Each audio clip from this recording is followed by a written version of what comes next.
Welcome to the Stairway to Heaven. We're coming to you bringing insights into the ever-changing high-frequency currents now baiting the planet and their effect on us all. The source of vital information for the evolving human being. I'm Gwilda Wiyaka. Vampires walk among us. Myths and legends abound about a vampirous race living amongst us and feeding off humans. Ask any logical person, and they'll tell you vampires are just imaginary, not real. Yet, like many so-called fictitious beings, when looked at allegorically, there is a real-life truth to what they represent. To better understand, let's look at the traits of vampires according to the stories. They're dead. When in front of a mirror, they have no reflection. They hate crucifixes and holy water. Garlic is not their friend. Light burns them to ash. They sleep in coffins during the day, coming out at night.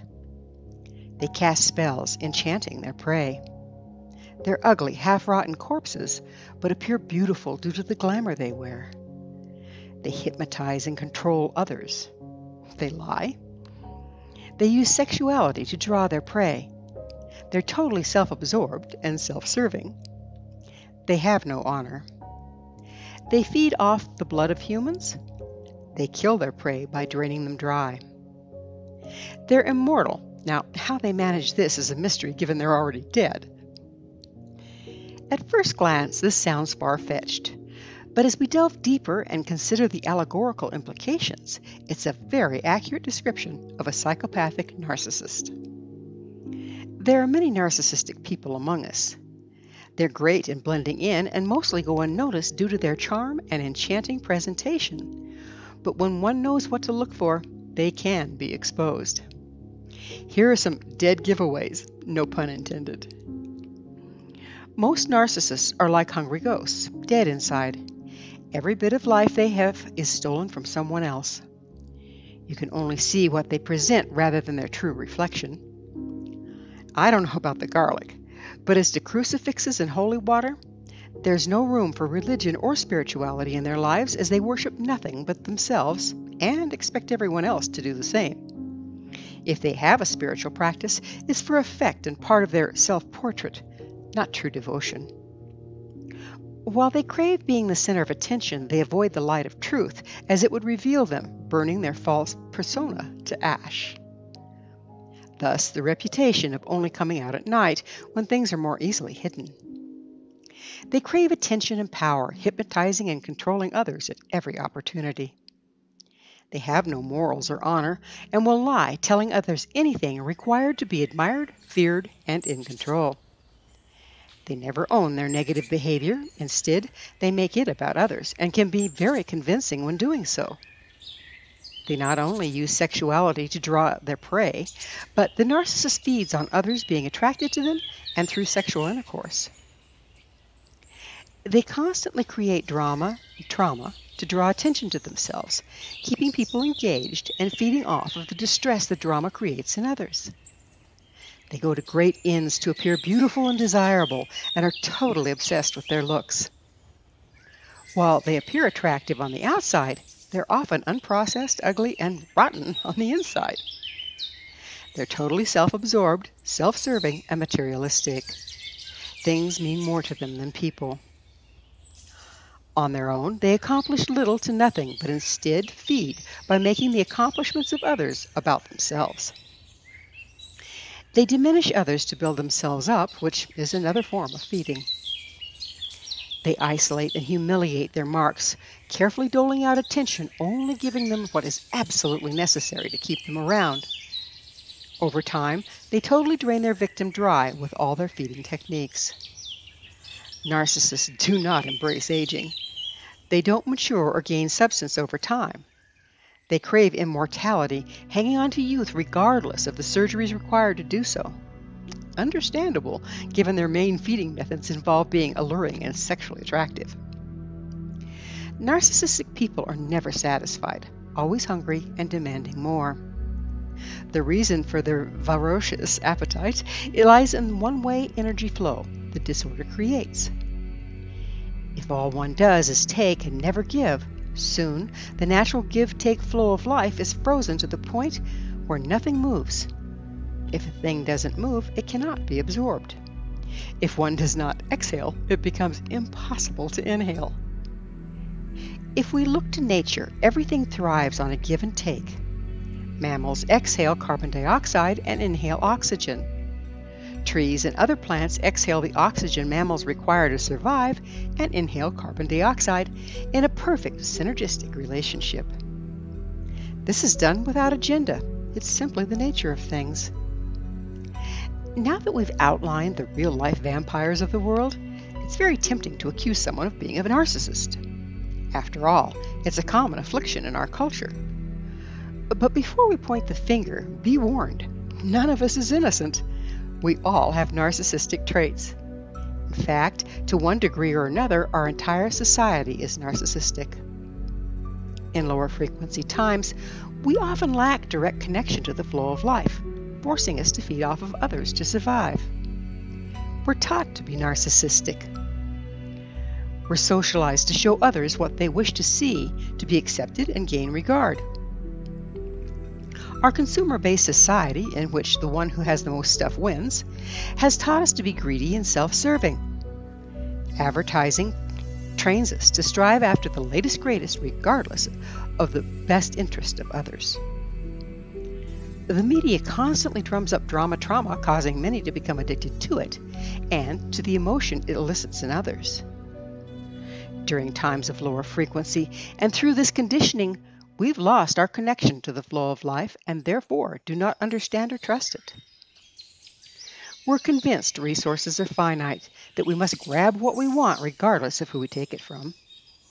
Now, as the light increases, this dysfunction is becoming progressively more visible. With the influx of light, we're also granted the opportunity to reconnect to Source, the natural give and take of life and the power to be found therein, rather than taking it from others. To do so, we have our work cut out for us. We must process through the narcissistic tendencies within ourselves. A good starting point is to examine and reevaluate our beliefs and motivations.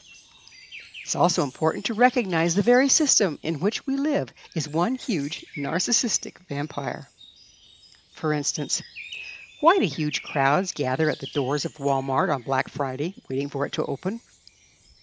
Advertising has convinced them they don't have everything they need, that the store has what they must acquire, but in limited supply at a greatly reduced price. Someone else is bound to take it all, and they'll be left empty-handed if they don't get there first. This has resulted in shoppers being knocked over and trampled to death as the mindless mob stampedes through the doors as soon as they open. And for what? A discounted big screen TV, just like the one they were watching when they became convinced that they needed another to begin with? Just like human narcissists, the system has manipulated its marks into feeding their hard-earned dollars by convincing them of something that is not true. If one takes the time to question the programming from advertising before engaging the Black Friday mania, they might decide they don't want or need anything badly enough to trample others to death to get it. They might recognize their perceived wants, needs, and desires are being programmed and manipulated to control them and choose not to engage. A consumer-based system encourages fear of lack to keep the customers coming back for more. Fear of lack instigates hoarding. Hoarding stops flow, and soon we're starving amidst plenty. A good antidote to this fear is gratitude. If we make a practice of starting each day giving gratitude for what we do have, it'll help negate the messages we're being bombarded with that promote fear of lack.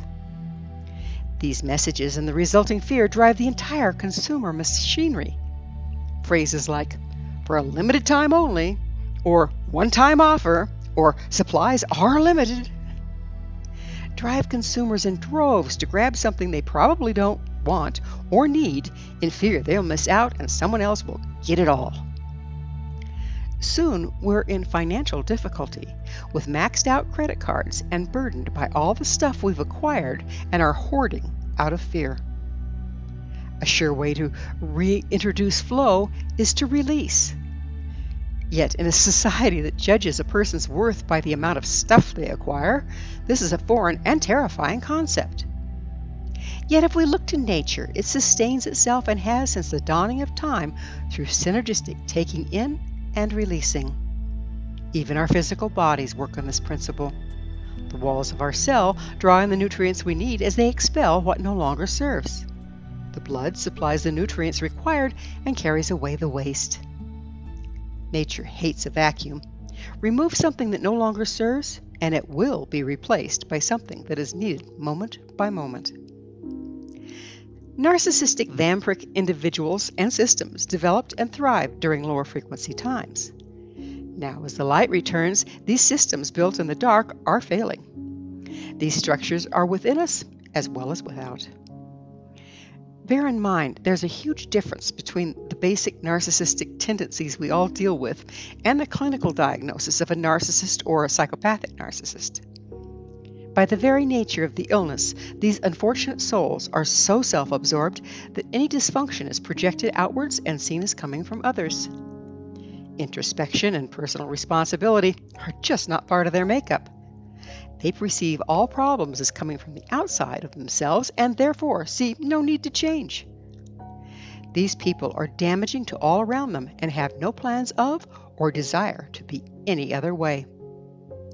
Eventually, living with a narcissist will drain a person to the point. Their frequency drops, rendering them incapable of seeing through the abuse. The continued drain compromises everything they do, especially any attempts at healing or regaining their self-esteem. Moving beyond narcissism and rejoining the synergistic flow of life not only requires processing through the narcissistic tendencies within ourselves, but ultimately, we must distance ourselves from people and systems that are unwilling to do so. Lately, there's been a spotlight on the narcissist of the world. It's become somewhat of a buzzword. Unfortunately, this has led to arbitrary labeling and condemnation. Again, before we point the finger, we must remember that it takes two to tango. The narcissist can only control and abuse you if you let them. Many an altruistic giving person grew up with a narcissist. This sets them up to become the victim of one later on. When raised by a narcissistic parent, we tend to normalize it and expect the exploitation as our due. We buy into the narcissist's story that there is something intrinsically wrong with us, and it's all our fault. And if we'd only get it right, things would just be grand. Getting beyond being subject to a narcissistic individual or system involves personal work. It necessitates healing the places within us that leave us vulnerable to them. It might involve facing the pain of having grown up with one, taking good old mom or dad off the pedestal we put them on, and facing the pain they caused us.